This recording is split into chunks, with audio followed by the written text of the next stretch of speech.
Imagine that everything you know about human history is just one chapter in an infinite book that has been rewritten again and again. Civilizations surpassing ours in development could have existed long before us, then disappeared without a trace, leaving behind only mysterious fragments.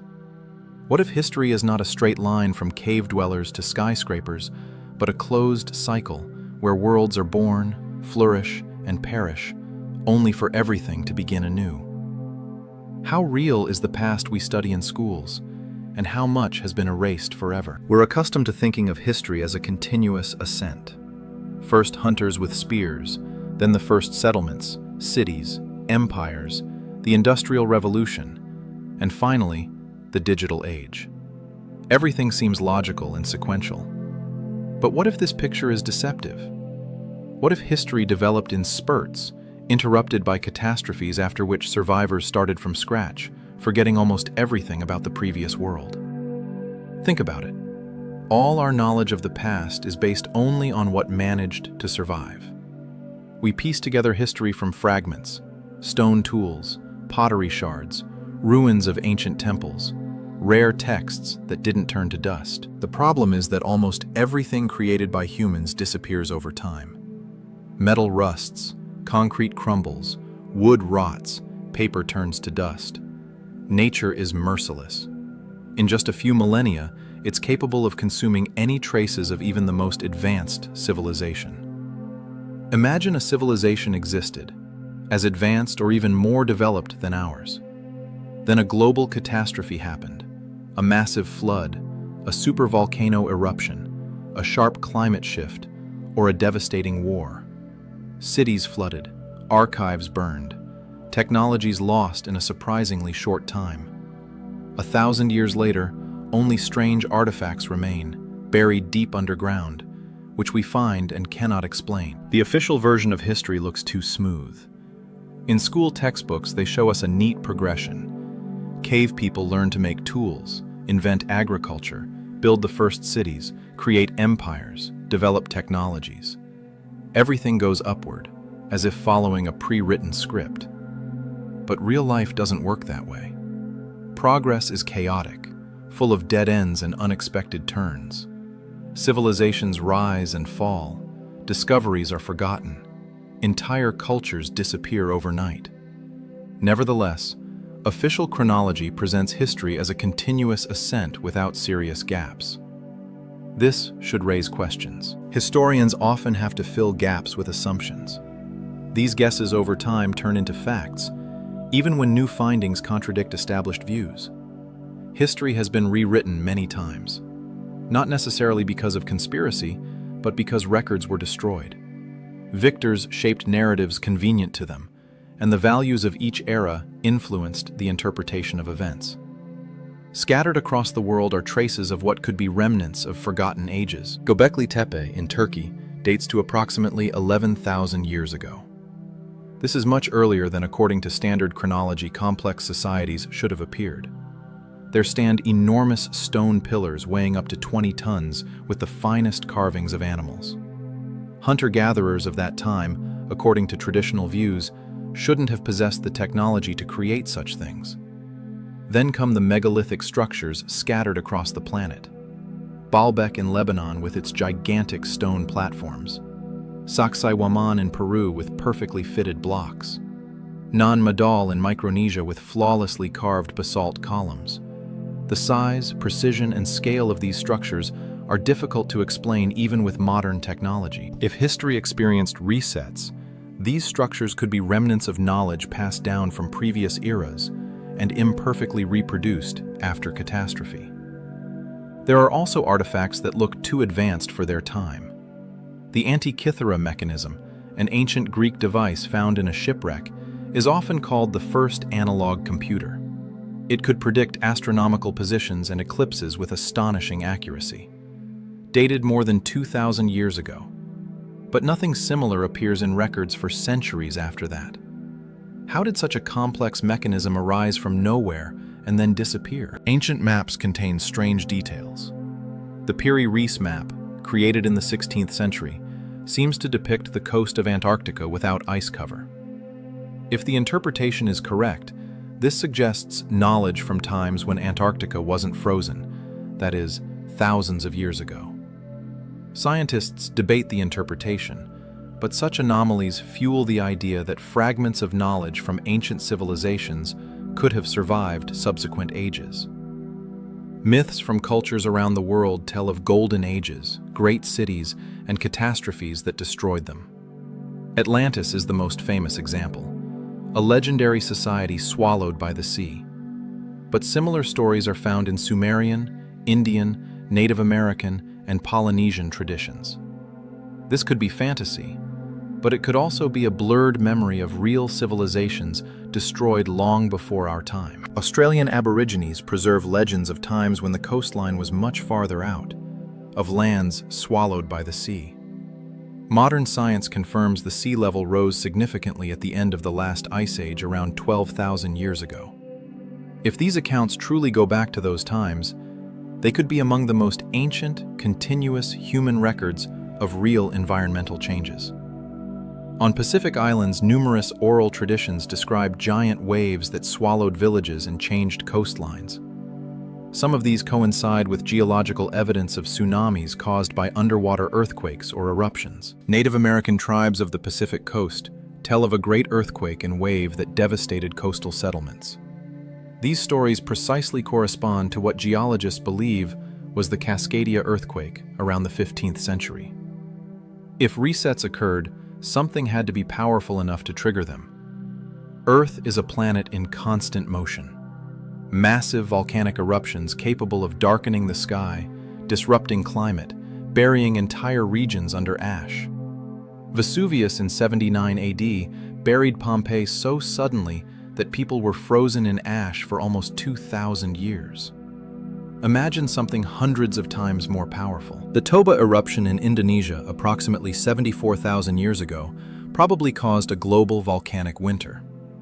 If a thriving civilization existed then, its cities could have been buried, agriculture destroyed, survivors scattered across the world. Earthquakes are another merciless eraser. They destroy buildings, change landscapes, sink lands into the sea. Entire cities disappeared into crevasses or slid into abysses. Over centuries, tectonic shifts can bury ancient structures deep underground, hiding them until accidental discovery. Water is perhaps the most thorough eraser. In the past, sea levels rose sharply. At the end of the last ice age, melting glaciers caused oceans to swallow entire coastal regions. Some researchers believe vast areas now underwater, like the sunken Doggerland between Britain and continental Europe, were once home to thriving communities. If civilization was based on coasts like ours, a sudden sea rise could erase nearly every trace. There are also cosmic threats. Asteroid impacts are rare, but when they happen, they instantly change the planet. The asteroid that fell near modern Mexico 66 million years ago wiped out the dinosaurs. Even a much smaller impact could have devastating consequences for human civilization. War not only destroys in the moment of battle, but purposefully destroys knowledge. Armies throughout history burned libraries, temples, archives. The Library of Alexandria is the most famous example, but far from the only one. Countless repositories of knowledge were lost as a result of conquests, taking with them information that could have told much about the past. During the fall of the Roman Empire, Europe lost access to technologies that were common centuries earlier. Aqueducts, concrete, advanced architecture, medical practices, all forgotten for hundreds of years. If this happened in recorded history, it's not hard to imagine much larger collapses in the deep past. Most of human history has already disappeared, not because of deliberate destruction, but because time is merciless. Paper, fabric, wood, many metals decompose when exposed to moisture, sun, or air. One fire, flood, or insect invasion can destroy centuries of records in hours. Even in our modern world where information is stored digitally, the problem remains.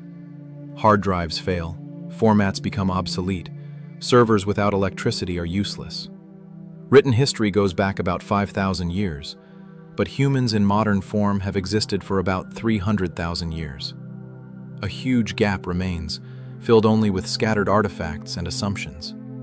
We assume the pre-writing period was pre-civilizational, mainly because we have no record from it. If complex societies existed before known records, they could have left almost nothing for us. Stone carvings and monuments last longer than paper or wood, but they're not eternal either. Wind, water, earthquakes, and erosion wear them down. Over several thousand years, inscriptions become illegible. Entire buildings collapse and are buried. In dense jungles or shifting deserts, ruins can completely disappear from view. A curious pattern. Certain discoveries and inventions appear multiple times in different places and different times. Usually, this is explained by independent invention. When people face similar problems, they find similar solutions. But there's another possibility.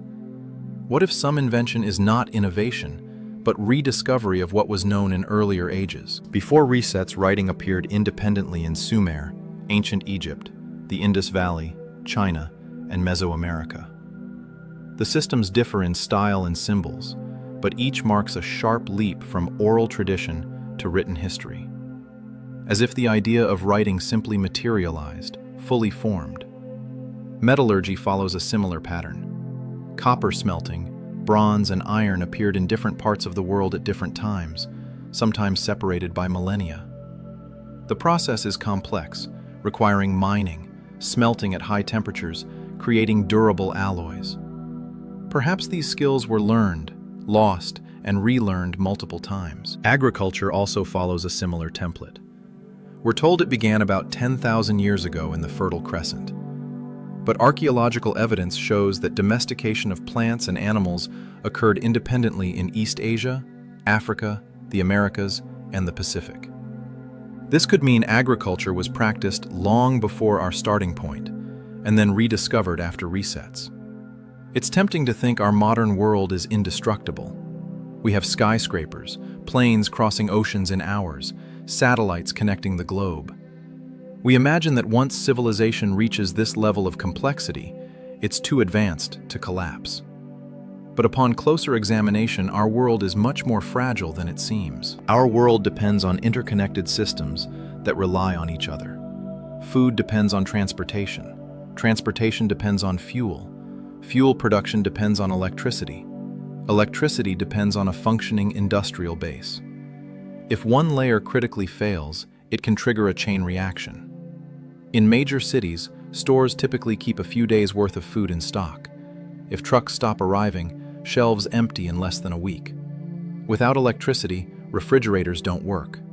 Without clean water and sanitation facilities, diseases spread.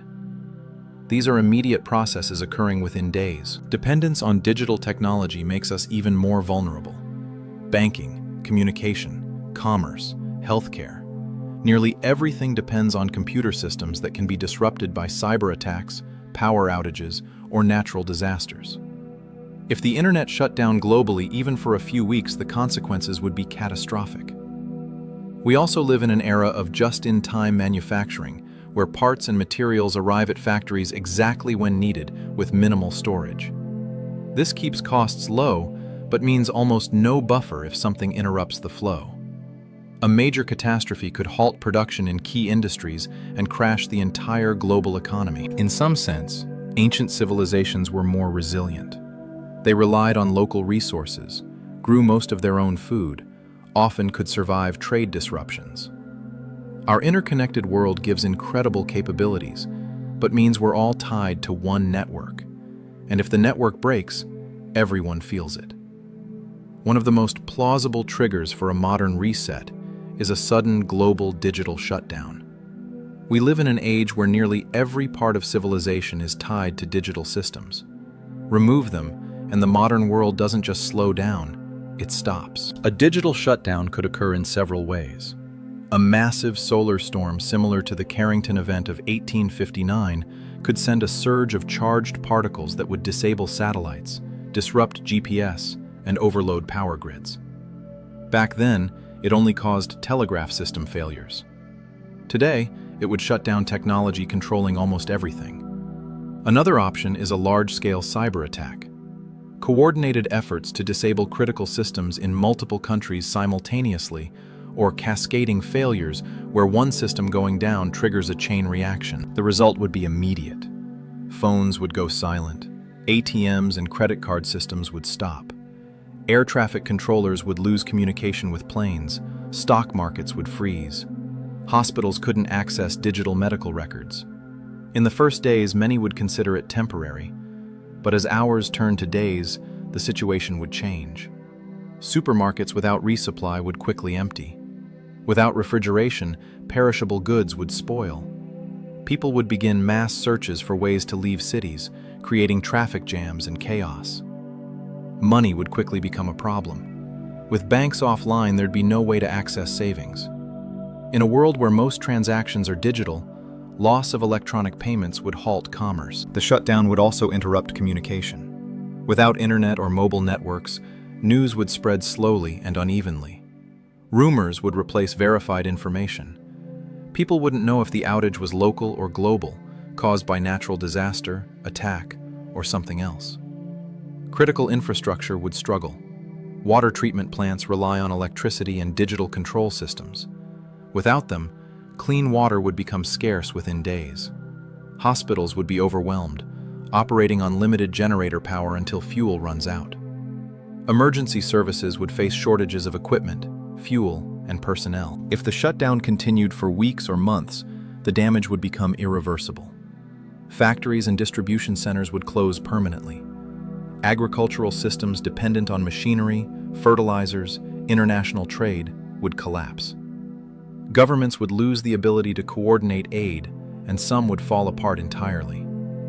After a year of continuous shutdown, the world would be unrecognizable. Cities would likely be largely abandoned. Population would migrate in search of food and safe water. Communities would become more isolated, relying on whatever they could produce locally. Most modern technology would be useless without the complex systems supporting it. When civilization collapses, the immediate focus of survivors is to stay alive, find food, shelter, safety. Records of the old world, if they survive at all, are usually fragmented, damaged, or inaccessible. Over time, as new societies form, a strange thing happens.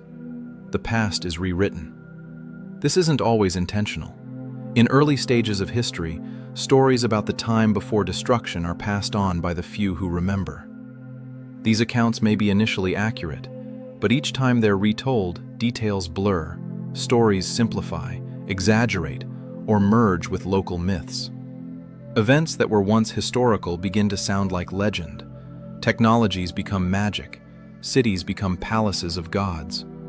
What began as memory becomes myth. We see this process even in recorded history. When the Western Roman Empire fell, people in medieval Europe remembered Rome as a distant golden age, but their understanding was incomplete. They knew Romans built great roads and cities, but most of the political, scientific, and engineering knowledge that made it possible was lost. Sometimes rewriting is intentional. New rulers or cultures may reshape the history of the past to justify their own power. They might portray the old civilization as corrupt or doomed, presenting their own rise as salvation. They might destroy or alter surviving records to eliminate evidence contradicting their narrative. Religious transformation often plays a role in rewriting.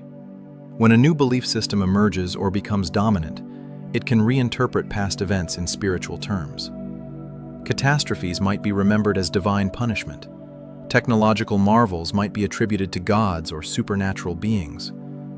Over time, these interpretations become the official version of events. Language shifts also contribute to rewriting. If a society's language changes over time, old records become harder to understand. Without careful preservation and translation, the meaning of ancient texts can be lost or distorted. A simple translation error can change an entire interpretation of an event. If history was reset before we're living on borrowed chapters, everything we know, cities, science, achievements, rests on a foundation far less permanent than we like to believe. Civilizations arise with confidence, thinking their history will last forever. But Earth's record suggests otherwise. When we imagine the past, We see a straight line from distant times to us. But if resets happened, the line is broken, patched with fragments, full of invisible breaks. In those breaks could be entire histories, each with its own triumphs, struggles, and end. They might have thought their time was final, as we do now, and yet they disappeared. The most sobering thought. A reset doesn't require anything supernatural or far-fetched. Nature can do it. One asteroid, massive volcanic eruption, or sharp climate shift could erase the complexity of our world. Humanity itself could do it through war, system collapse, or technological failure. Even without complete extinction, enough damage could push us to simpler existence, leaving only traces for the next version of civilization. If this happens, our digital archives, infrastructure, and even monuments may not survive the long march of time. In a few thousand years, memory of us might be reduced to scattered artifacts and stories passed down in ways we can't control. People of the future might look at us the way we look at Atlantis, half believing, half doubting we even existed. If you start connecting the patterns, disappearing civilizations, sudden leaps in technology, repeated inventions, global myths, geological evidence of past cataclysms, a larger picture emerges. It suggests that resets in human history may not be rare accidents, but recurring events.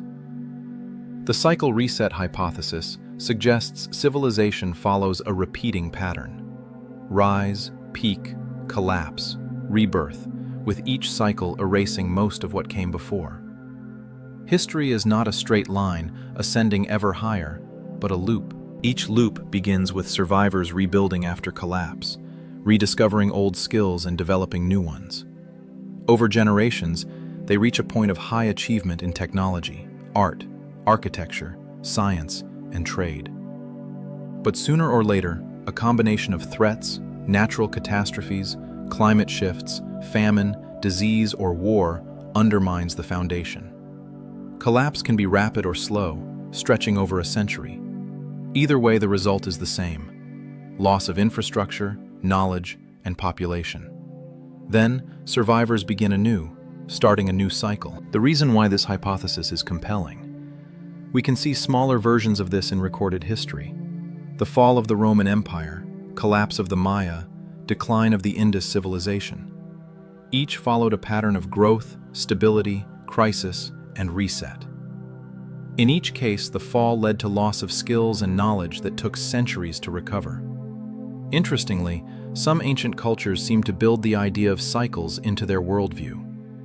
The Indian concept of yugas describes vast ages that repeat endlessly.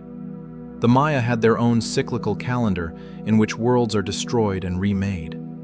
Ancient Greeks spoke of ages of humanity: golden, silver, bronze, and iron, each ending in decline before rebirth. These beliefs may not have been purely philosophical. They may have been inspired by observation of past rises and falls. When we think of civilization collapse, it's easy to imagine ruins and scattered survivors. But what's harder to imagine, and perhaps more important, is how quickly knowledge disappears when the systems protecting and transmitting it collapse. Most people assume knowledge is permanent once discovered, but in reality it's incredibly fragile. Knowledge lives in people, tools, books, digital storage, and all of this can be lost. If our modern world experienced collapse today, we'd lose the overwhelming majority of information almost instantly. Without electricity, digital records would vanish within decades or less. Without functioning cities, libraries would decompose. Without trained experts to pass on complex skills, the chain of understanding would break. The truth is, most people don't understand how the systems around them work. We use computers, but only a small fraction could build one from scratch. We drive cars, but few could make an engine themselves. Even basic things, purifying water, producing medicine, generating electricity, are concentrated in specialized fields. If these specialists were lost, their knowledge would disappear with them. History gives us real examples. After the fall of the Roman Empire, much of Europe lost access to technologies that were common centuries earlier. Concrete, central heating, advanced plumbing became rare or disappeared completely. Even the recipe for certain Roman cement was forgotten for more than 1,000 years. Only in the 15th and 16th centuries were similar materials rediscovered. Isolated communities show us how technology can be lost. In some cases, groups that once had access to metal tools returned to stone tools when trade or production stopped. They didn't stop using metal because it was worse. They stopped because they no longer had the means to produce it. The speed at which knowledge fades depends on how complex that knowledge is and how many people hold it. Everyday skills, farming, fishing, basic construction, are more likely to survive because they're practiced widely. But advanced scientific and engineering knowledge is more vulnerable. If only a few thousand people in the world know how to do something, and they're all lost in a collapse, that skill disappears. Language also plays a role. If future generations can't read the languages of ancestors, the records we leave will be useless. Imagine a library full of books in a language you can't decipher. The information is there, but it might as well not exist. We already face this problem with ancient scripts like Linear A, which remain undeciphered despite decades of research. The environment accelerates forgetting. In warm, humid climates, paper and fabric rot quickly. In deserts, winds can bury cities in sand. In jungles, plants and roots can swallow entire buildings within decades. If a modern city were left unattended in 500 years, it might be almost completely unrecognizable. In 5,000 years, it might be only scattered traces, if anything at all. Without written records, the only way to preserve complex knowledge is through oral tradition. But oral tradition changes over time. Details fade, events are exaggerated, practical instructions are replaced by symbolic stories. A description of an actual machine might turn into a legend about a magical object. A memory of a great flood might become a myth about gods punishing humanity. That's why resets are so effective at erasing the past. When the people who understand the old world are gone, survivors rebuild based on what they remember, which is often only what they needed for survival. Everything else is forgotten. Within just a few generations, the advanced world that once existed becomes a story of the time before, then legend, then nothing. Myths aren't evidence themselves, but they're strange in their consistency. In many cultures, we hear stories of first people, golden ages, and catastrophic floods. From the Sumerian flood myth to the biblical story of Noah, to flood legends of Native Americans and Pacific Islanders, there's a common theme. A great catastrophe erased the world, forcing survivors to start anew. If resets occurred, these myths may be the only remaining records from those early ages. Instead of being preserved in stone or on paper, they survived in human minds, carried through generations, reshaped by culture but still holding echoes of real events. The people telling the stories may not have understood the events themselves. They simply repeated what they were told. Over time, these memories became the myths we know today.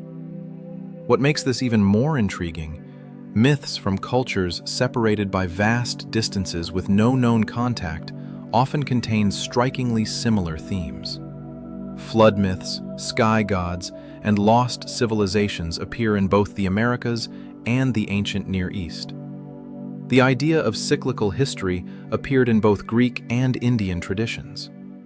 If these cultures weren't directly connected, the simplest explanation might be that they drew from memories of a shared, much more ancient past. So myths are like half-buried ruins. They're damaged, incomplete, often surrounded by debris. But if you dig carefully, you might find the foundation of something real. The most humbling thought the idea of resets brings is not that we're the first advanced civilization. Several before us might have stood here, looking at their world, believing their progress would last forever. But they disappeared. If it happened before, there's no reason to think it can't happen again. This possibility is simultaneously humbling and alarming. It forces us to question the neat, simple view of history we've been told, and opens the door to a much stranger, deeper understanding of the past, one where civilizations can disappear almost without trace, and where world history is written and erased again and again. When we think about the possibility of historical resets, certain things become harder to explain. There are sudden leaps in human progress that seem too rapid for the period. There are ancient myths and legends describing catastrophic floods, great fires, or strange visitors who taught people skills of civilization. There are scattered archaeological finds, objects seeming out of place for their age, often dismissed as coincidence or dating errors. But if resets are real, maybe these are glimpses of worlds that came before us. This isn't about believing every wild theory or accepting every marginal claim. It's about acknowledging how little we truly know. The further back in the past, the thinner the evidence. We're like someone trying to read a book when most pages are lost. We fill the gaps with what makes sense to us. But that doesn't mean the story we imagine is real. If history was reset before it changes how we think about ourselves, we're not the inevitable end point of progress. We're not the smartest or most advanced beings ever to live here. We're just the current chapter in an ongoing cycle. This means everything we've built, from the tallest skyscrapers to the most advanced science, could be temporary. Everything could be swept away, and someday people or something else might rebuild without even knowing we exist. When archaeologists dig into the ground, they're not just looking for artifacts. They're reading layers of time. Each stratum of Earth is a page in history's book. The deeper you dig, the older the story becomes. But here's what's interesting. Sometimes they find layers that don't make sense. Cities built on cities. Rome stands on layers going meters deep. Istanbul rests on ruins of Constantinople, which was built on more ancient Byzantium. In places of the Middle East, archaeologists have found up to 20 different settlement levels, one above another, stretching thousands of years. Each layer tells a story of rise, prosperity, and collapse. People came, built, lived for generations. Then something went wrong. War, disease, famine, climate shift. The city was devastated, buildings crumbled, and over time, wind and water covered the ruins with earth and sand. Years or centuries later, a new group of people came and built right on top, not even knowing an entire world lay beneath their feet. This happened again and again. In some places, layers are so tightly packed, it's hard to tell where one age ends and another begins. Artifacts mix, dating becomes uncertain. And here's the question nobody likes to ask. If we find 20 layers of civilization in one place, how many more layers haven't we found? How many lie too deep for excavation or buried under oceans, deserts, glaciers? There are places on Earth where archaeology has barely begun to scratch the surface. Vast areas of Amazonia, Siberia, African jungles remain almost unexplored. LiDAR technology, which uses lasers to map Earth under dense vegetation, recently discovered thousands of previously unknown structures in the jungles of Central America. Entire Maya cities nobody had seen for centuries, hidden under trees. If this is happening in places we thought we knew well, what else is hidden in regions we've barely studied? How many civilizations could have risen and vanished in those areas, leaving behind ruins nobody will ever find? The most troubling thought.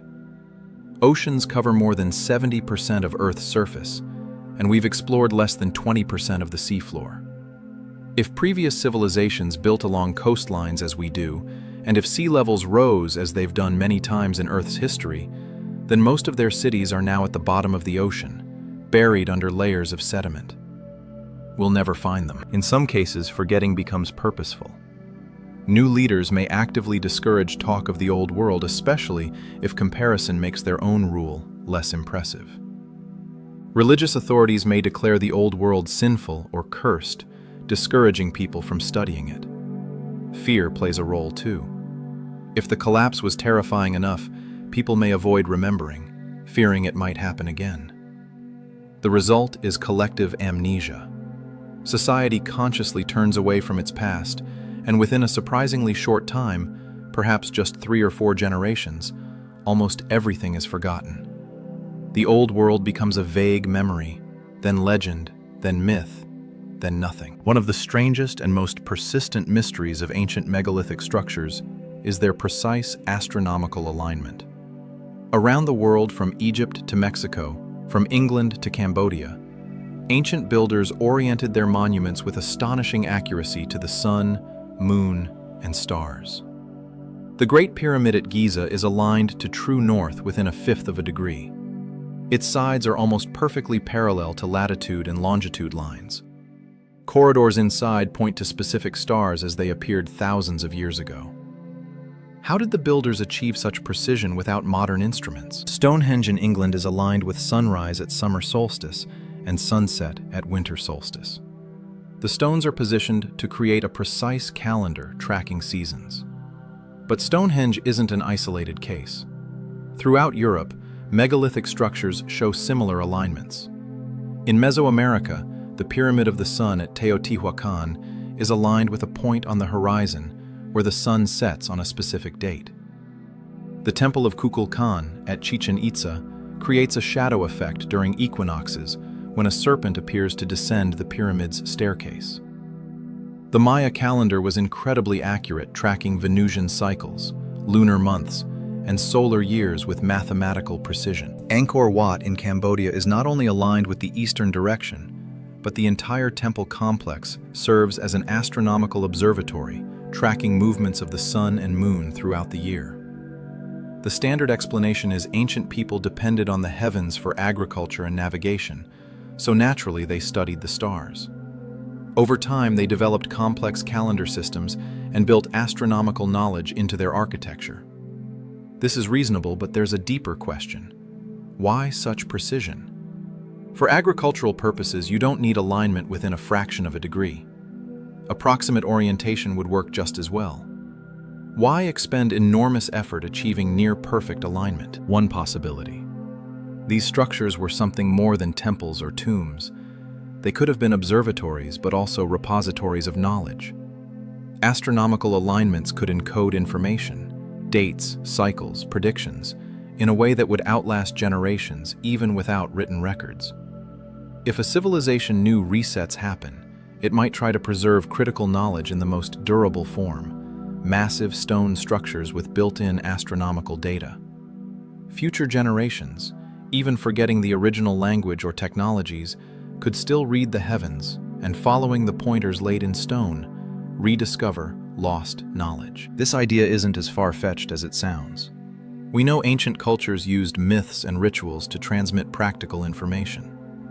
Australian Aboriginal stories encode navigational data, locations of water sources, edible plants.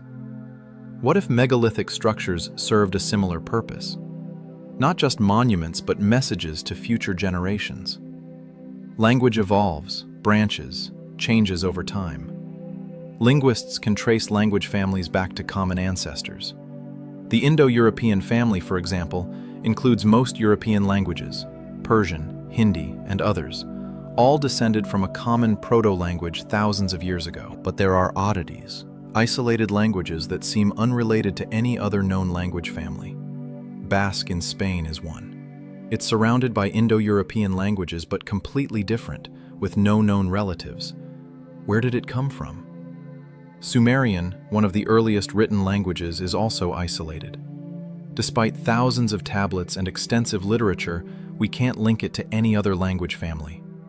It appears fully formed in the Mesopotamian record, with no apparent predecessors. There are also curious similarities between languages that shouldn't be connected. Some researchers point to parallels between ancient languages from different continents separated by oceans.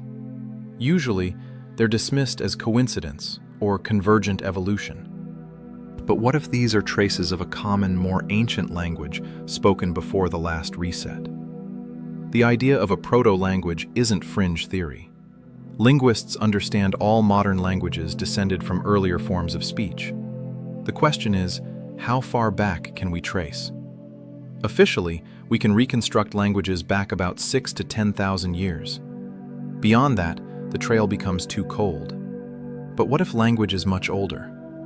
Anatomically, modern humans have existed for about 300,000 years. We know they had capacity for complex speech at least 50,000 years ago, probably longer. That means tens of thousands of years of oral communication, most of which left no traces. If resets happened, each would erase most linguistic records. Survivors would speak simplified versions of old languages or develop new ones from the wreckage. Over time, these languages would evolve, branch, become unrecognizable compared to their ancestors. Isolated languages might be remnants, last speakers of languages once widespread, but now surviving only in isolated pockets after collapse. Similarities between unrelated language families might be echoes of deep, shared past. Genetic research offers a surprising window into human past. By analyzing DNA of people around the world, scientists can track migrations, intermixing, and population changes that occurred thousands of years ago. And what they find is sometimes strange. About 70,000 years ago, genetic data shows human population sharply declined. Estimates suggest only a few thousand breeding individuals may have survived. This is known as a population bottleneck, and it left an indelible mark on human DNA. All people living today descended from this small group of survivors. What caused the bottleneck? The leading theory is the eruption of supervolcano Toba in Indonesia, which caused a volcanic winter lasting years. Skies would have darkened, temperatures dropped, plants died, and food chains collapsed. Humans nearly went extinct.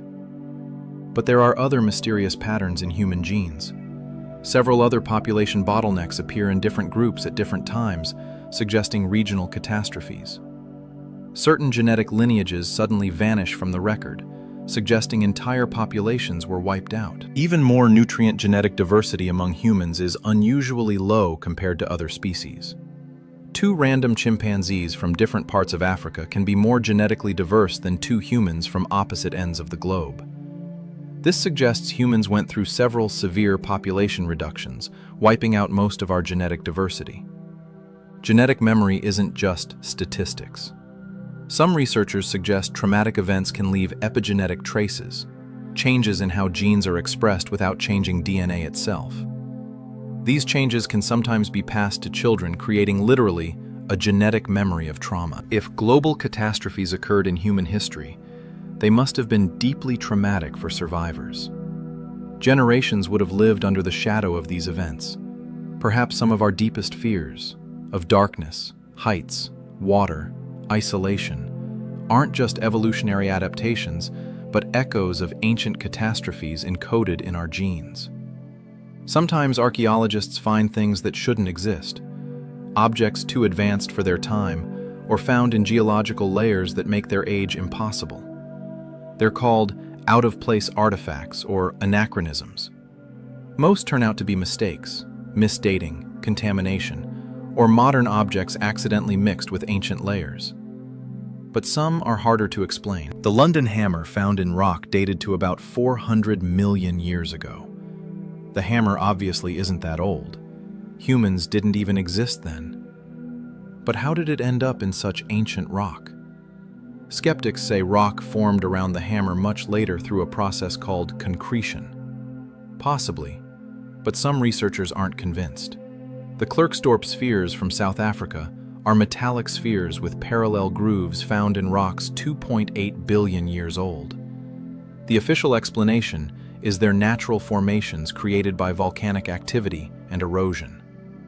But the shape and grooves look suspiciously worked. The Baghdad Battery, a clay jar containing a copper cylinder and iron rod found in Iraq, dated to around 2,000 years ago. When filled with acidic or alkaline solution, it generates small electrical voltage. Is this an ancient battery? If so, what was it used for? Official archaeology suggests it was a container for scrolls or a religious object, but its construction is strikingly similar to a modern galvanic cell. The Ica stones in Peru, thousands of stones with carved images of dinosaurs, advanced medical procedures, and technology. Skeptics say they're modern forgeries, and there's strong evidence many are. But the collector claimed he found them in ancient tombs. If even a small fraction are genuine, they raise troubling questions. Metal pipes have been found in coal deposits millions of years old. Shoe prints in fossilized rock much older than should be possible. gold chains embedded in coal chunks. Each of these finds is disputed, often justifiably. Many are probably mistakes or hoaxes, but the pattern is troubling. If even one or two of these artifacts are genuine, it means our understanding of history is incomplete. It would mean advanced civilizations existed much earlier than we think, and were so thoroughly erased that only the strangest anomalies remain. While large civilizations grow and fall, small, isolated societies often survive. They live in remote mountains, deep jungles, distant islands, or extreme deserts. When catastrophe strikes the developed world, these groups often outlast it, protected by isolation. This isn't just theory, we've seen it in recent history. When European diseases devastated Native American populations, some remote tribes survived untouched. When civilizations collapse through war or famine, mountain villages or island communities can continue as if nothing changed.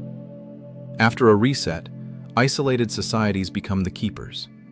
They preserve skills, stories, and traditions of the old world, even if they don't fully understand them. Their myths may contain echoes of advanced knowledge. Their rituals may be simplified versions of complex practices.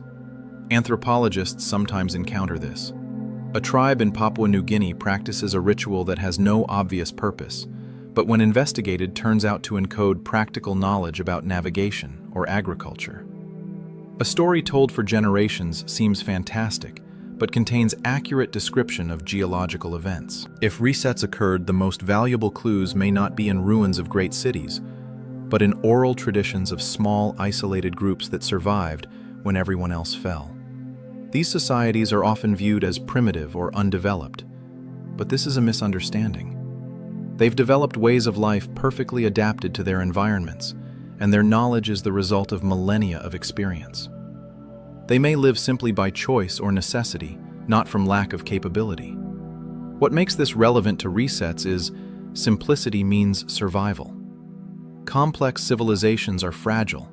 Isolated, self-sufficient societies are resilient. When everything else collapses, they continue, and through them, threads of old knowledge are carried into the new world. The biggest obstacle to understanding resets is time itself. The farther away an event, the harder to see it clearly. Evidence decays, memories fade, interpretations layer upon interpretations until the original truth is no longer visible. Think how quickly this happens even with recent history. Events 100 years ago are already shrouded in myths and misunderstandings. People disagree about what really happened, why it happened, who was responsible. And that's with photographs, video, written documents. Now imagine trying to understand events thousands of years ago, or 10,000 or more. Physical evidence has almost vanished. Written records, if they existed at all, have long decomposed. Oral traditions have passed through hundreds of generations, changing each time. What remains are shadows, hints of something that once was, but now nearly invisible. Time is the perfect killer of evidence. It leaves no obvious traces of its work.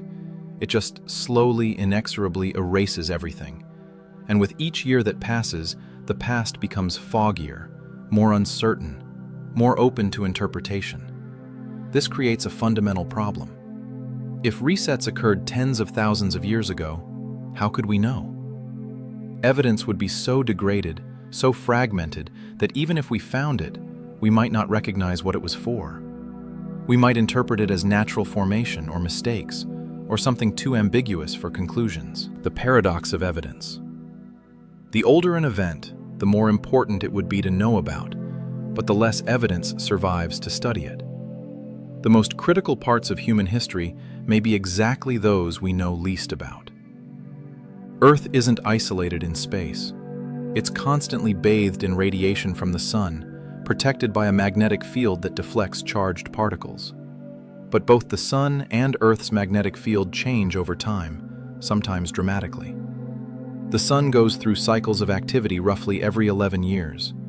During solar maximum, it produces more flares and coronal mass ejections, blasts of energy and matter into space. When one of these is directed at Earth, it can cause geomagnetic storms, disrupting satellites, GPS, and overloading power grids. The Carrington event in 1859 was the largest recorded solar storm. It caused auroras visible to the Caribbean and induced electric currents in telegraph wires, shocking operators. If a similar storm happened today, the damage would be catastrophic. Transformers would burn out, satellites would fail, GPS, internet, mobile networks, everything could be disrupted for months. But solar storms can be much worse. Ice cores and tree rings show evidence of far more powerful events in the past.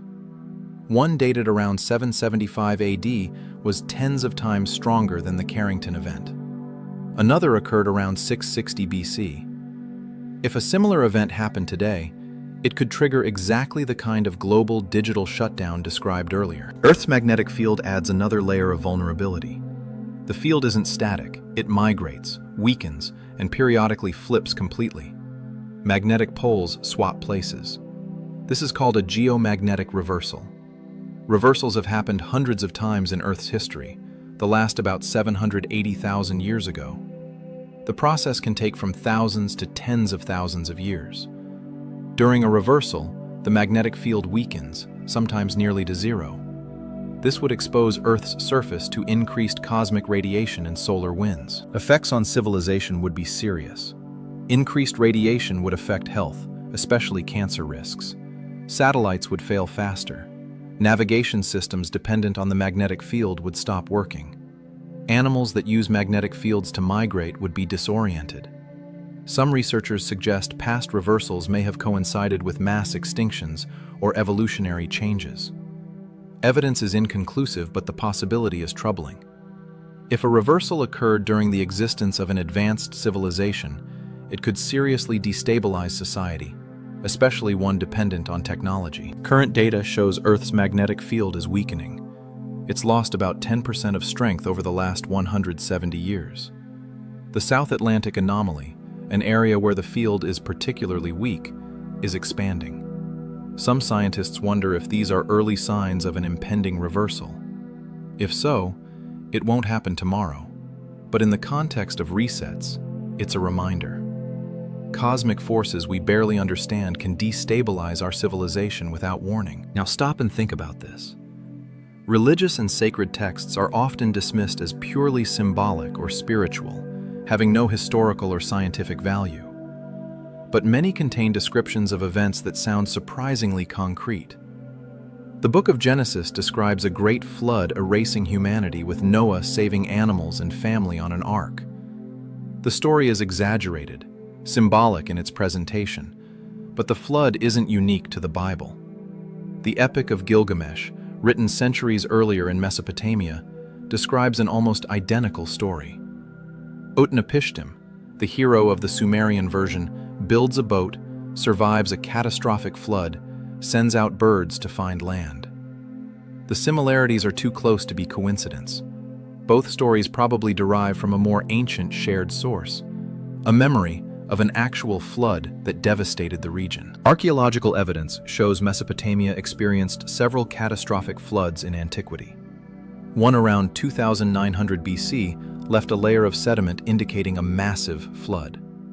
Indian Vedic texts describe cycles of creation and destruction spanning millions of years. The concept of yugas, these ages each progressively more deteriorating, suggests a cyclical nature of time. This is philosophy, but it also reflects a pattern we see in history: rise, peak, decline, reset. The book of Revelation in the Bible describes apocalyptic events: earthquakes, falling stars, darkened sun, seas turning to blood.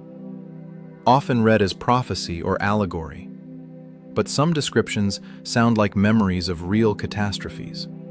Falling stars could be meteor showers or asteroid impacts.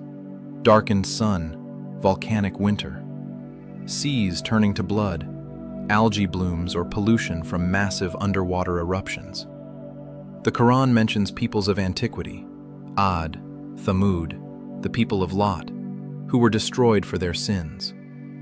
These stories are often interpreted morally, but they may also reference real civilizations that perished from natural catastrophes. Some archaeologists identify Ad with Ubar, an ancient city in Oman said to have been swallowed by sands. Excavations revealed ruins buried under dunes, suggesting the city indeed was abandoned suddenly. Buddhist texts describe kalpas, vast cycles of time, each ending in destruction of the world through fire, water, or wind. This is spiritual cosmology. But again, it reflects the idea that worlds come and go. The pattern across all these texts is destruction, survival, renewal. The world ends, but a few survive to start anew. These may not be prophecies of the future, but memories of the past, retold through religious lenses. One reason why it's so hard to find evidence of ancient civilizations is chance plays a huge role in preservation. Most of what ever existed is gone forever. Only a tiny fraction of artifacts survive the ravages of time, and an even smaller fraction will ever be found. In sites of the Middle East, archaeologists have found up to 20 different settlement levels, one above another, stretching thousands of years. Each layer tells a story of rise, prosperity, and collapse. People came, built, lived for generations. Then something went wrong. War, disease, famine, climate shift. The city was devastated, buildings crumbled, and over time, wind and water covered ruins with earth and sand. Years or centuries later, a new group came and built right on top, not even knowing an entire world lay beneath their feet. This happened again and again. In some places, layers are so tightly packed, it's hard to tell where one age ends and another begins. Artifacts mix, dating becomes uncertain. And here's the question nobody likes to ask.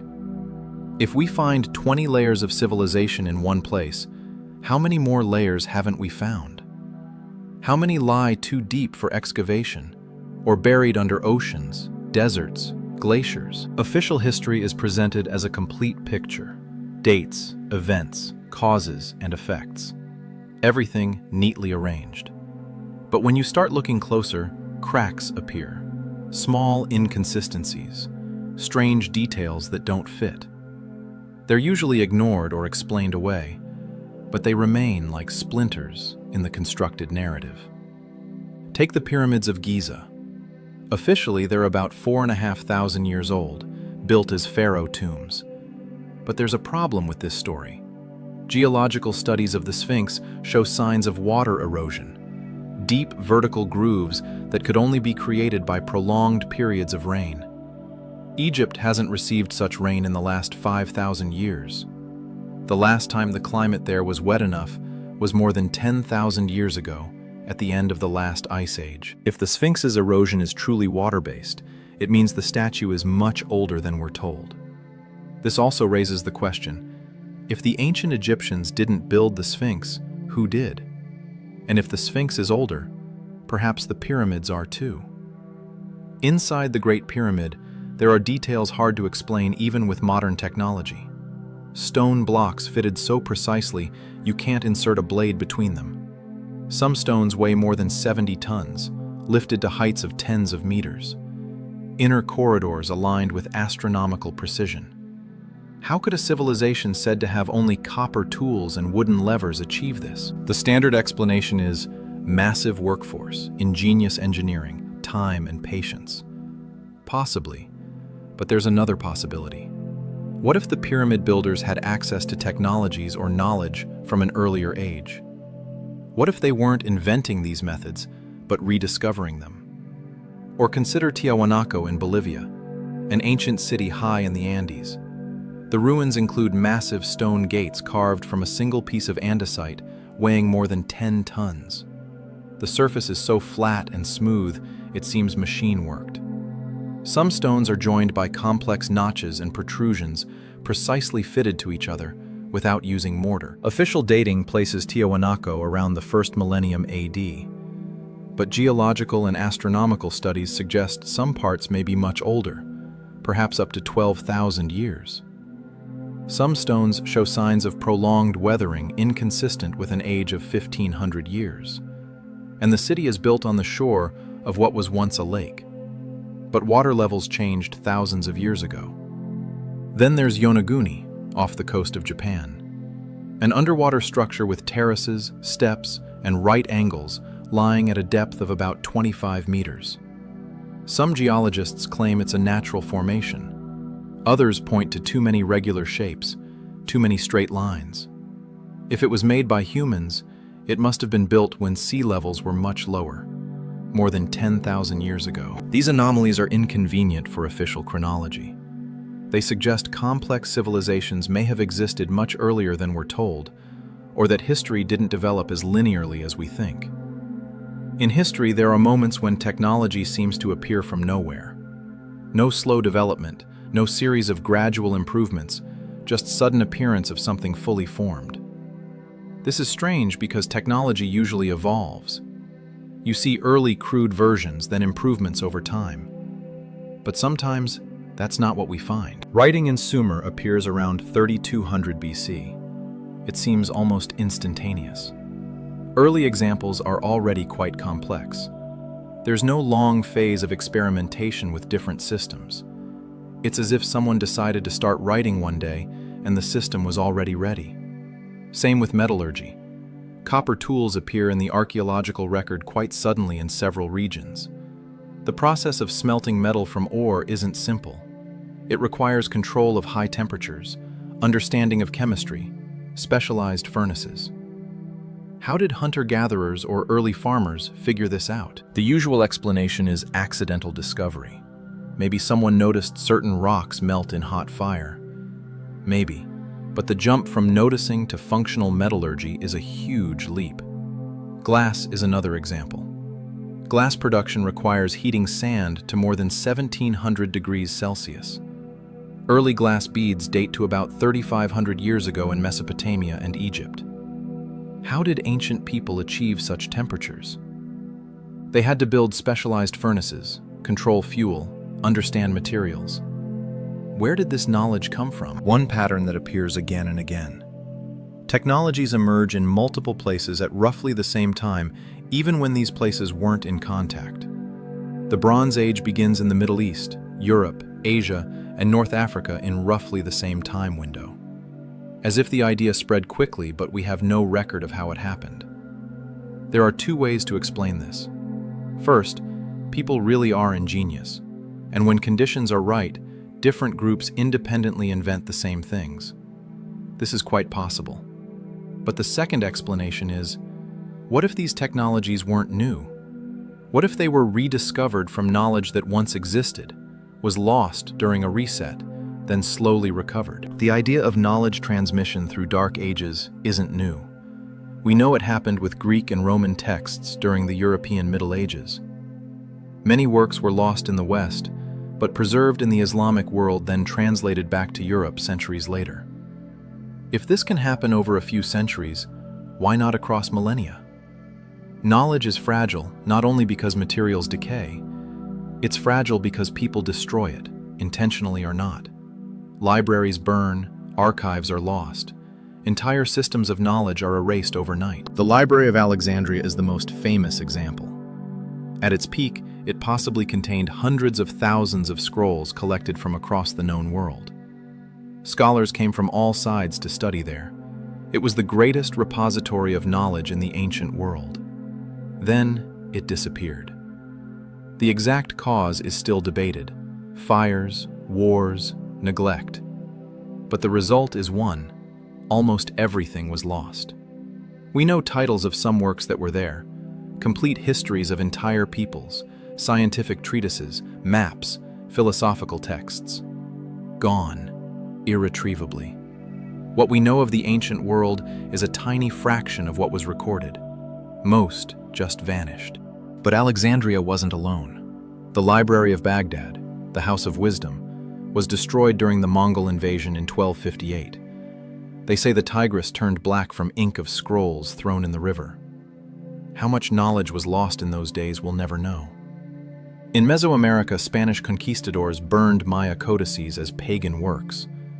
Thousands of documents containing history, astronomy, medicine, calendars, all burned. Today, only 4 Maya codices survive. 4 out of an unknown thousands. Now imagine a global collapse. Not a local war or one fire, but systemic failure of civilization. Without electricity, Without organized protection, without means to preserve or move materials, almost every library, museum, and archive would be vulnerable.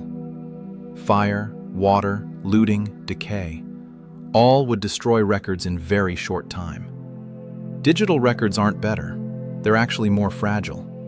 Without electricity, servers fail, hard drives degrade, cloud storage vanishes without functioning data centers. And even if physical disks survive, who could read them in thousands of years? File formats change every few decades. Future computers may have no way to decode our data, even if they find a storage device. When we think of catastrophes, we imagine sudden dramatic events, asteroids, volcanoes, earthquakes. But one of the most powerful and insidious threats is climate shift. It doesn't happen in one day, but can destroy civilization as thoroughly as any instant disaster. Earth's climate is unstable. It never has been. Ice ages come and go. Temperatures rise and fall. Precipitation shifts. Entire regions turn from fertile to desert, or from dry to flooded. Over centuries or even decades, human civilizations depend on predictable climate. Farms need the right amount of rain. Cities need sources of fresh water. Trade routes require passable roads and navigable rivers. When climate shifts, all this can change. History is full of examples of civilizations that fell due to climate change. The classic Maya collapsed around 900 AD, coinciding with a series of severe droughts. Without reliable water supply, agriculture failed. Cities were abandoned. Central authority disintegrated. It took centuries for the region to recover. The Harappan civilization in the Indus Valley, one of the earliest urban cultures, disappeared around 1900 BC. Exact cause is unclear, but climate data shows monsoon rains they depended on shifted eastward. Rivers dried up or changed course. Without water, cities died. The Roman Empire, one of the most powerful in history, also faced climate change. In the 2nd and 3rd centuries AD, temperatures fell, harvests decreased, famine became common. This wasn't the only reason for Rome's fall, but climate stress weakened the empire, exactly when it faced barbarian invasions and internal crises. The Late Bronze Age drought around 1200 BC hit the entire Mediterranean and Near East. Great empires, Hittites, Mycenaeans, numerous city-states collapsed almost simultaneously. Archaeological records show destroyed cities, abandoned settlements, sharp decline in trade. This is often called one of the most dramatic collapses in recorded history, and climate played a central role. The pattern is clear. When climate shifts quickly enough or severely enough, civilizations can't adapt. Agriculture fails, population migrates, conflicts erupt over dwindling resources. Central authorities lose control. What begins as an environmental crisis becomes social, economic, and political collapse. Now think about the future. We live in a period of unprecedented climate change. Temperatures are rising faster than ever in recorded history. Glaciers are melting, sea levels rising, weather patterns becoming more extreme and unpredictable. If history is any guide, our civilization is no more immune to climate stress than any previous one. In fact, we may be more vulnerable precisely because our systems are so complex and interconnected. When an ancient civilization fell, it was usually a regional event. Other parts of the world continued as usual.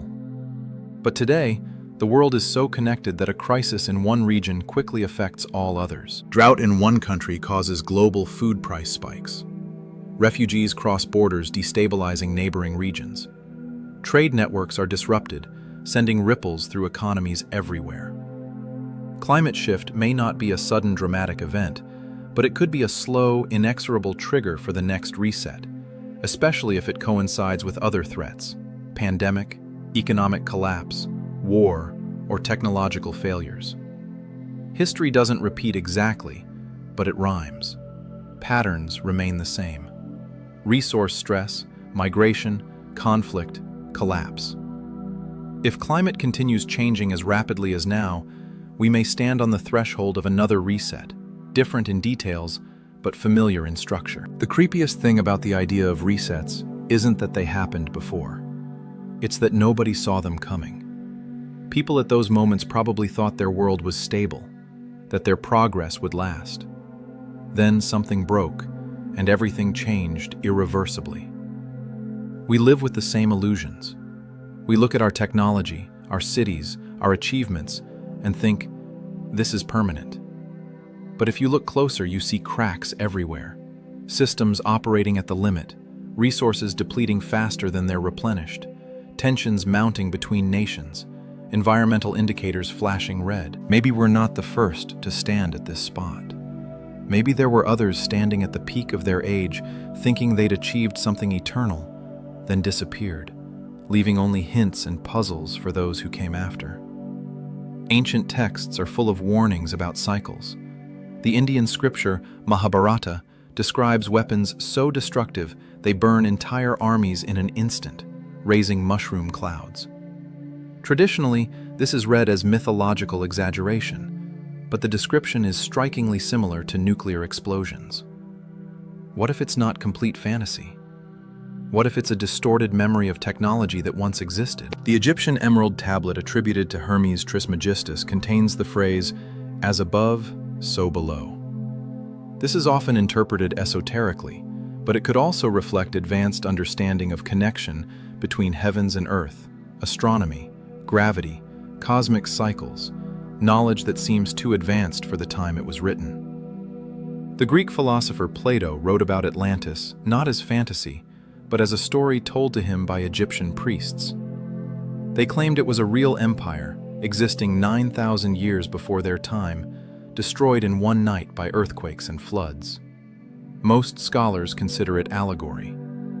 But what if the priests were passing on genuine tradition based on broken memories of a civilization that actually existed and actually disappeared? The Ipuwer Papyrus, an Egyptian text, describes a time of great chaos.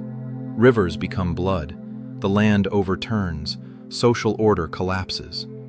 Some researchers link this to the biblical plagues of Egypt, but it could also describe a real period of environmental catastrophe and social collapse. The Voynich manuscript, a medieval book written in unknown language, full of strange illustrations of plants matching no known species, astronomical diagrams, and biological images. Despite decades of effort, nobody has deciphered it. What if it's not a cipher, but a fragment of knowledge from a civilization so ancient its language and its science were completely forgotten? The pattern repeats. Ancient texts and artifacts that hint at knowledge or events beyond what we think was possible for their time. Each can be explained away. Many probably are fantasies or misinterpretations, but together they create a troubling picture.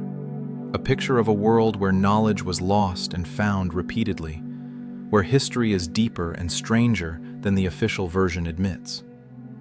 When modern archaeology began developing in the 19th century, it was largely a tool of colonial powers. European archaeologists excavated in Egypt, Mesopotamia, the Americas, often without respect for local cultures or accuracy.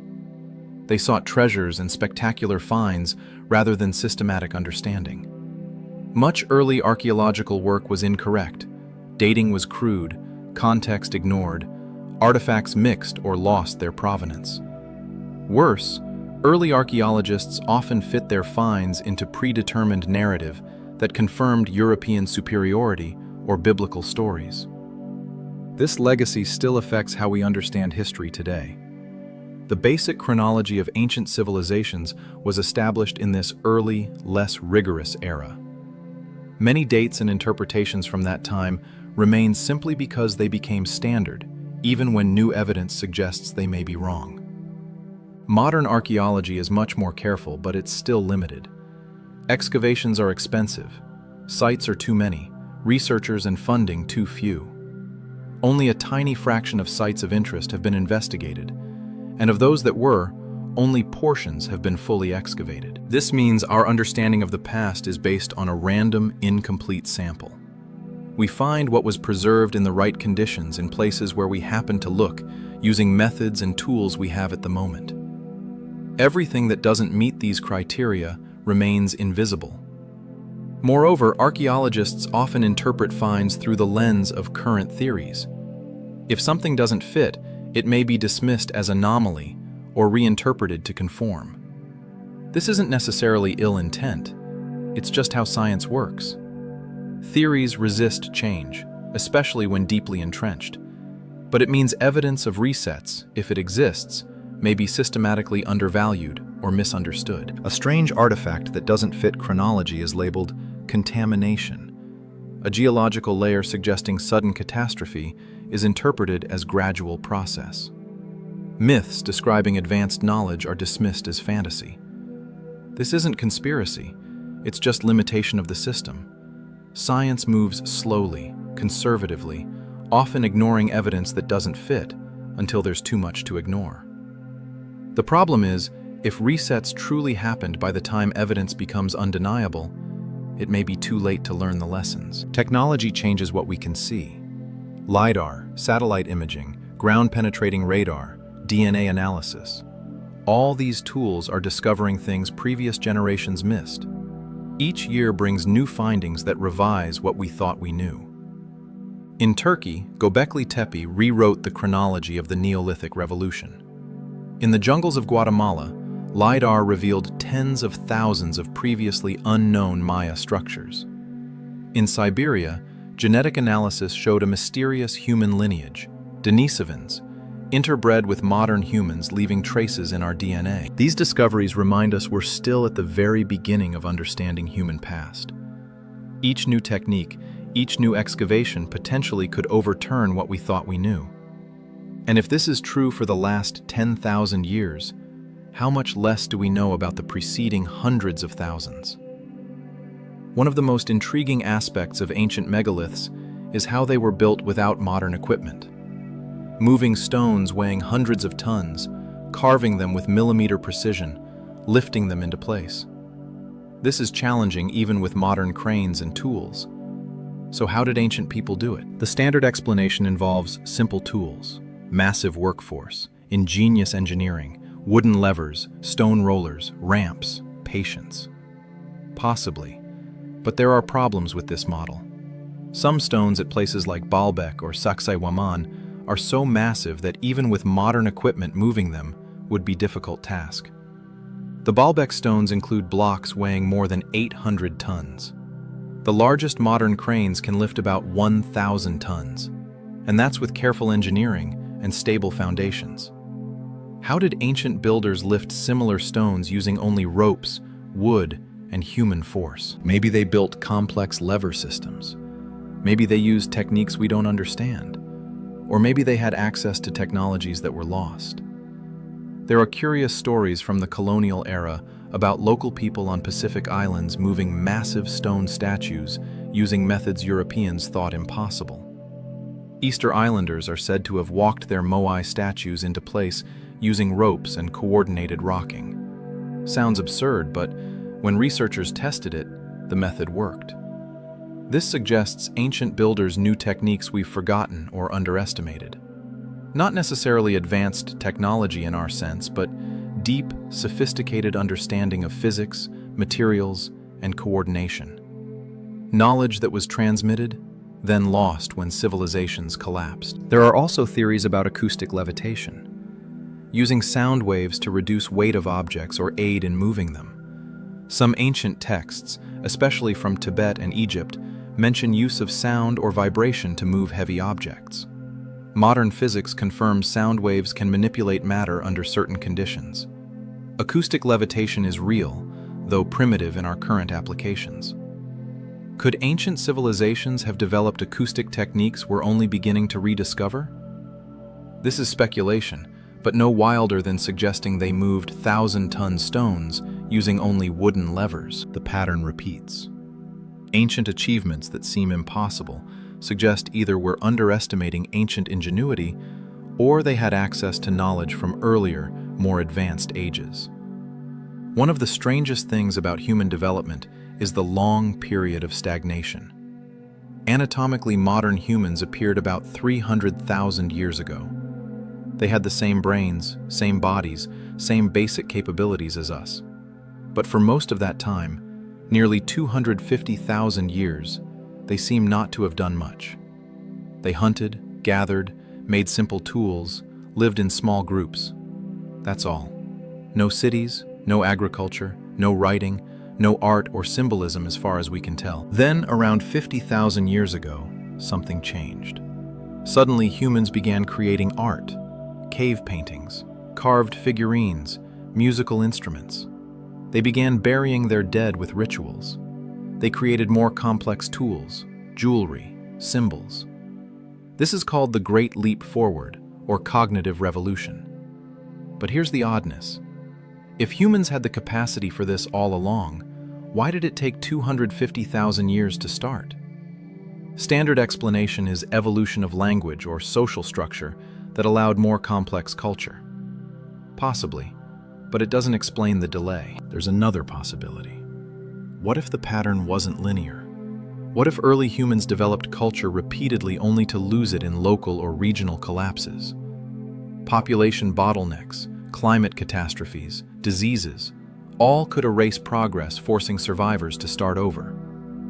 If this is true, the Great Leap Forward may not have been the beginning of human culture, but the moment when it finally reached a point where it could grow uninterrupted. Or perhaps it was the last in a series of leaps, each erased before it. Genetic evidence shows human populations were small and fragmented for most of their history. Small groups scattered across Africa, and eventually the world, often isolated from each other for thousands of years. When groups are small and isolated, cultural knowledge is fragile.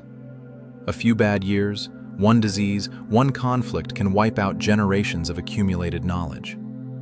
If this happened again and again, it explains the delay. Humans were capable of complexity, but conditions weren't right to sustain it until much later. This also suggests the story of human development isn't a smooth arc from primitive to advanced, but a jerky process full of setbacks. An idea that perfectly aligns with the concept of resets. Languages constantly evolve. New words are added, old ones disappear. Grammar changes, pronunciation shifts. Within a few generations, a language can become nearly unrecognizable. Across a millennium, it can be completely different. This creates a problem for transmitting knowledge across long periods. Even if records survive, if the language changes too much, future generations can't read them. We already face this with ancient languages. Linear A script used by Minoans on Crete remains undeciphered despite decades of effort. We have tablets, we know its language, but can't read it because the language is dead and there's no bilingual text to help us decipher it. Etruscan spoken in ancient Italy before Rome's expansion is only partially understood. We have thousands of inscriptions, but the language is so different from everything else most remains unclear. Now imagine a civilization that existed 10 or 20,000 years ago. Even if they had written records, and those records survived, which is extremely unlikely, we might have no way to read them. The language would be so different, so removed from any modern language family, that decipherment would be nearly impossible. Language thus acts as another form of reset. Even if knowledge is preserved, if the key to accessing it is lost, it might as well not exist. This makes oral tradition both valuable and limited. Stories can be passed through generations without writing, but they change along the way. They adapt to new languages, new cultures, new contexts. Original meaning blurs. What began as accurate account becomes myth, legend, fairy tale.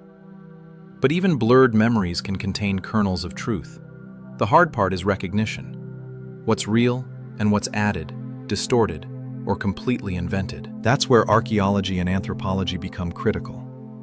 By comparing myths with physical evidence, sometimes it's possible to confirm a story is based on real events. The biblical flood was probably inspired by real floods in Mesopotamia. Stories of the Trojan War were once considered myth until Heinrich Schliemann excavated ruins of Troy. How many more myths await verification?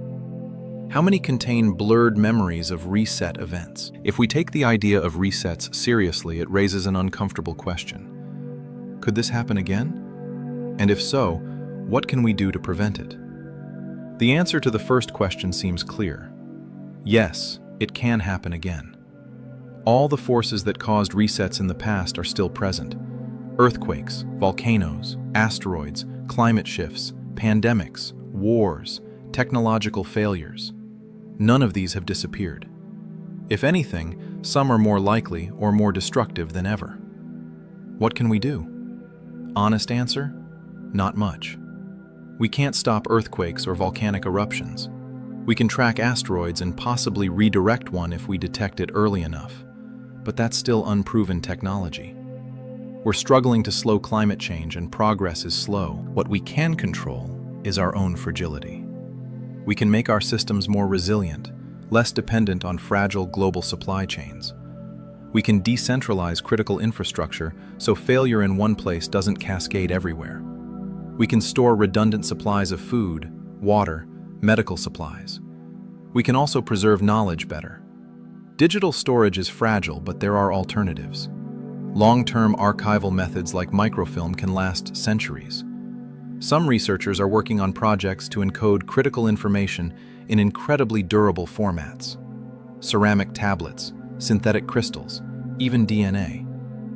The idea is creating something like a time capsule for human knowledge, something that would survive collapse and give future civilizations chance to rediscover what we knew. Some have proposed creating a global network of such capsules placed in geologically stable locations, containing everything from basic science to history and philosophy.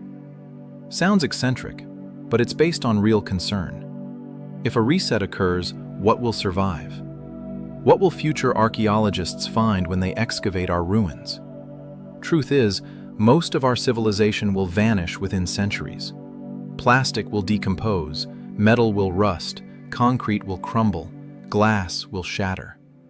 What remains will be little. Mostly stone and ceramics, same as from previous civilizations. If we want something to survive, we need to intentionally build it to last. And we need to do it in a way that future people, even without our language or technology, could find it, recognize it as important, and possibly decipher. This is a massive challenge, and so far it's not clear we're taking it seriously. What if a reset isn't a bug, but a feature? What if they serve a purpose? Sounds strange, but think about it this way. Resets, however destructive to civilizations, don't wipe out humanity. They reset complexity, forcing survivors to start with simpler forms of organization. This destroys accumulated fragility and opens space for new beginnings. In some sense, resets act as evolutionary pressure. Civilizations that survive or quickly recover are those more adaptive, more resilient, less dependent on fragile systems. Weak or overly complex ones fail. This doesn't mean resets are good or desirable. The suffering is enormous, but it suggests they may be a natural part of how human civilization evolves over long timescales. If this is true, then the goal isn't necessarily to prevent the next reset, because we may not be able to. Instead, the goal is building a civilization that can survive it or quickly recover from it. A civilization that doesn't forget everything when systems fall. This requires a different approach. Instead of maximizing efficiency and interconnection, we'd prioritize resilience and redundancy. Instead of centralizing critical functions, we'd distribute them. Instead of relying on fragile digital systems, we'd preserve knowledge in more permanent forms. It also means acknowledging our civilization isn't permanent, that its achievements aren't guaranteed to endure. This contradicts our natural inclination to think progress is linear and irreversible.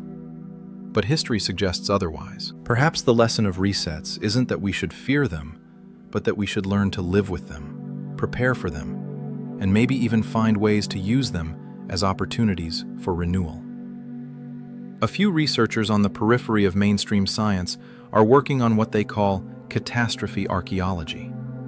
They look for specific markers in geological and archaeological records indicating sudden catastrophic events that could have triggered civilization resets. One of the most discussed markers is an iridium-rich layer found around the world, dated to approximately 12,900 years ago. Iridium is rare on Earth's surface, but common in asteroids and comets. Presence of this layer suggests possible cosmic impact or airburst. This timing coincides with the start of the Younger Dryas, a sudden return to glacial conditions that lasted about 1,300 years. Temperatures dropped sharply, Glaciers that were retreating advanced again. Many large animals went extinct. Early human cultures were disrupted. The Younger Dryas impact hypothesis suggests a fragmented comet struck North America or exploded over it, causing massive fires, throwing dust and vapor into atmosphere, blocking sunlight, and triggering rapid climate catastrophe. Impact zones would have been devastated. Distant areas would have faced famine and ecological collapse. This remains controversial.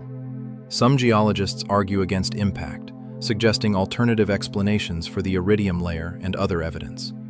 But findings are multiplying. Nanodiamonds, microspherules, soot layers, melted glass. All point to extremely high temperatures consistent with airburst or impact.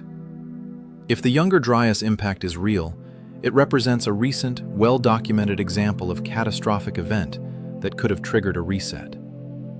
If civilizations existed in North America or adjacent regions at that time, they would have been erased. Any survivors would have been thrown back to basic survival. Geological records also show other periods of massive disruption. The Toba event mentioned earlier left layers of volcanic ash meters thick across large parts of Asia. The supervolcanic eruption at Yellowstone about 640,000 years ago created a caldera over 50 kilometers wide and covered much of North America in ash. Smaller but still significant eruptions have occurred throughout recorded history. The Minoan eruption of Thera around 1600 BC devastated the Aegean and possibly contributed to collapse of Minoan civilization. The Krakatoa eruption in 1883 killed tens of thousands and affected global weather for years. Each of these events is a reminder. Earth is capable of tremendous violence. We live in relatively quiet times, but that's not guaranteed to last. One reason why we struggle to understand ancient past is we view it through modern lenses. We assume ancient people thought like us, valued what we value, organized their societies in ways that make sense to us. But what if they were fundamentally different? Anthropologists studying isolated societies often find worldviews so different from modern thinking that they're almost incomprehensible. Time, causality, identity, reality itself can be understood completely differently. What if ancient advanced civilizations operated on principles alien to us? Perhaps they prioritized different things. Maybe they developed technologies we wouldn't recognize as such because they worked on completely different principles. Our technology is mechanical, electrical, digital. Theirs might have been biological, acoustic, or based on principles of physics we've yet to discover or rediscover. This would explain why we find so few traces. We're looking for things that match our expectations. Metal tools, writing systems similar to ours, architecture that makes sense to us. But if they built differently, recorded information differently, organized differently, their remains might be all around us, and we simply don't recognize them. Some researchers point to biological constructs. What if an advanced civilization used engineered organisms instead of machines? Living structures that grew rather than being built. Such a civilization would leave almost no archaeological trace. Organic matter decomposes, leaving nothing but strange anomalies in fossil records that we'd interpret as natural evolution. We stand at a crossroads as a species. One path leads toward increasing complexity, interconnection, dependence on fragile systems. This maximizes our capabilities in the short term, but makes us vulnerable to cascading failures. The other path prioritizes resilience, redundancy, preservation of knowledge in durable forms, decentralization of critical functions. The first path is the one we're currently on. It's driven by economic efficiency, convenience, and the belief that progress is inevitable and permanent. But history suggests this belief is an illusion. The second path requires acknowledging our fragility, accepting that what we build may not last, and preparing for the possibility of collapse. This doesn't mean abandoning progress or returning to primitive existence. It means being smarter about how we progress. Building systems that can survive disruption, preserving knowledge in ways that transcend our current technologies, creating redundancies that seem inefficient but provide insurance against catastrophe. The idea of cyclical resets isn't about doom or despair. It's about perspective. It reminds us that we're part of something much larger and longer than our individual lives or even our civilization's lifespan.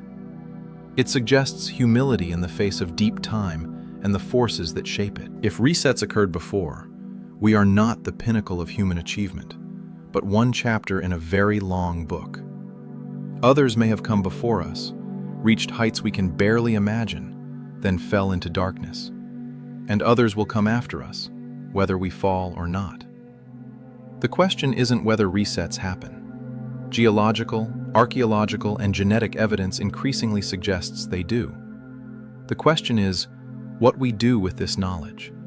Do we ignore it, comfortable in the belief that this time is different, that we're too advanced to fall? Or do we learn from the patterns, prepare as best we can, and try to ensure that if collapse comes, something of what we've learned survives? History may be a cycle, but cycles aren't identical. Each turn of the wheel is slightly different. Each civilization has the opportunity to learn from those that came before, even if the lessons are fragmentary and difficult to read. Perhaps that's the real test. Not whether we can prevent the next reset, but whether we can leave enough behind that the next civilization doesn't have to start completely from zero. In the end, the most important thing isn't the grand monuments or the accumulated wealth, or even the technological marvels. It's the knowledge, the understanding, the wisdom gained through experience. If we can preserve that, encode it in forms durable enough to survive millennia, then even if everything else falls, something essential remains, and perhaps that's enough. Perhaps that's how humanity has always survived, not by avoiding resets, but by ensuring that each time we're forced to begin again, we begin a little higher, with a little more understanding, carrying forward the faint but precious memory of everything that came before. The cycle continues. It always has. The only question is what role we choose to play in it. Walk through any ancient ruin, whether it's the Colosseum in Rome, the temples of Angkor, or the pyramids of Egypt. Stand among the stones and think about what they represent. Not just the civilization that built them, but all the civilizations that might have stood there before, whose own ruins lie buried deeper still beyond our reach. The stones are silent. They don't speak of who they really were or what they knew. Time has stripped away context, meaning, purpose.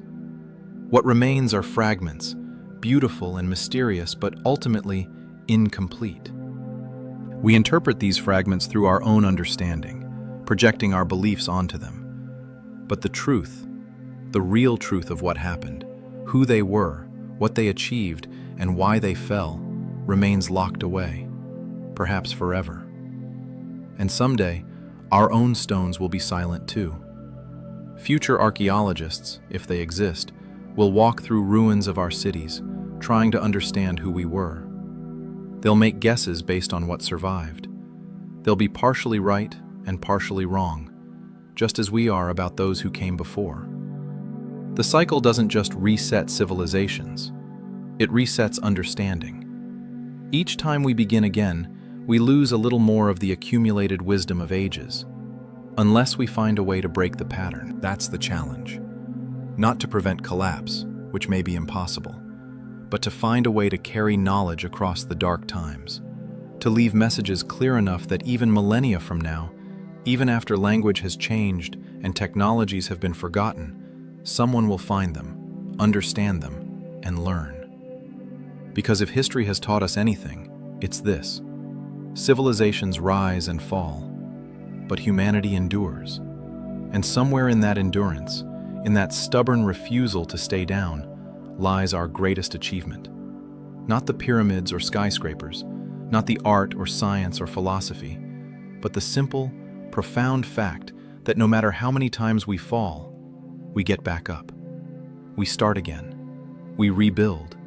We remember, even if imperfectly, and we keep going. That, perhaps, is the real meaning of the cycle. Not an endless repetition of failure, but an endless renewal of possibility. Each reset is an ending, yes, but it's also a beginning. And as long as there are beginnings, there is hope.